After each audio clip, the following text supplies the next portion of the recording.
გარემოს დაცვით პროექტებში გამარჯვებული კომპანიები დააჯილდოვეს თბილისში შერატონ მეტეხე პალაცში გარემოს დაცვის მინისტრმა და კომპანია BP-მ. სამწლიანი პროგრამის ფარგლებში სულ 16 პროექტი განხორციელდა, რომლის ბიუჯეტი $755,000 იყო. პროექტში მონაწილე კომპანიების ძირითადი მოვალეობა რეგიონებში გარემოს დაცვის კუთხით არსებული პრობლემების მოგვარება იყო.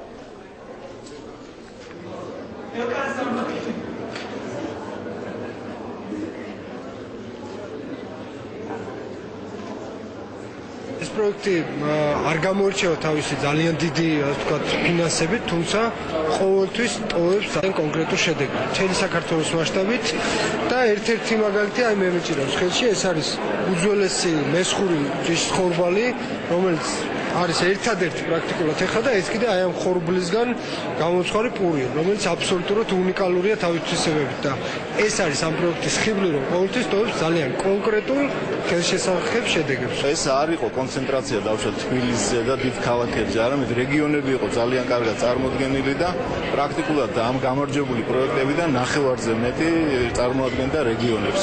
ძალიან კარგი მაგალითი იყო პროექტებს შორის ურთიერთთანამშრომლობის.